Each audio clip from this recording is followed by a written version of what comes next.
Technical দা YouTube চ্যানেলে সবাইকে স্বাগত। আজকের ভিডিওতে আমি তোমাদের শেখাবো এসএসসি জিডির অ্যাপ্লিকেশান স্ট্যাটাস তোমরা কীভাবে চেক করবে। তো যারা এসএসসি জিডির অ্যাপ্লিকেশান ফর্ম ফিল আপ করেছিলে তাদের এখন অ্যাপ্লিকেশান স্ট্যাটাস চেক করার লিঙ্ক অ্যাক্টিভেট হয়ে গেছে।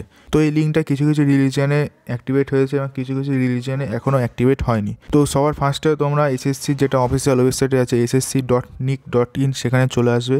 তো চলে আসার পরে বাঁদিকে যেখানে তিনখানা লাইন দেখবে এখানে ক্লিক করবে। এখানে ক্লিক করার পর অ্যাডমিট কার্ডে যাবে। তো অ্যাডমিট কার্ডে যাওয়ার পর তোমরা এরকম একটা পেজ পাবে। এখানে বিভিন্ন রিলিজিয়ন ওয়াইজ সাব পেজ খুলে যাবে। তো তোমার যে রিলিজিয়নে অ্যাপ্লিকেশান করেছো সেই রিলিজিয়নে তোমরা চলে যাবে। যদি তোমরা ওয়েস্ট বেঙ্গল থেকে অ্যাপ্লিকেশান করে থাকো তো তোমাদের রিলিজিয়ন হবে ইস্টার্ন রিলিজিয়ন বা যদি তোমরা কর্ণাটক থেকে বা বেঙ্গালুরু থেকে অ্যাপ্লিকেশান করো তো তোমাদের রিলিজিয়ন হবে কর্ণাটক বা কেরালা রিলিজিয়ন।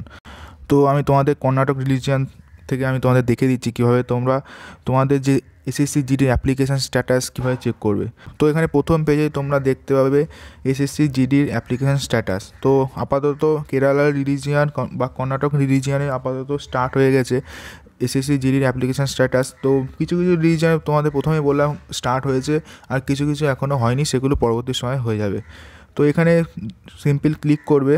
তো ক্লিক করার পরে একটা নতুন পেজ খুলবে। এখানে তোমাদের যেই রেজিস্ট্রেশন নাম্বারটা দিয়েছিল অ্যাপ্লিকেশান করার সময় সেই রেজিস্ট্রেশন নাম্বারটা দেবে এবং তোমার যেটা ডেট অফ বার্থ DDMMYY মানে ডেট ফার্স্টে, তারপরে মান্থ, তারপরে ইয়ার, এই ফরম্যাটে তোমরা এখানে ফিল আপ করবে।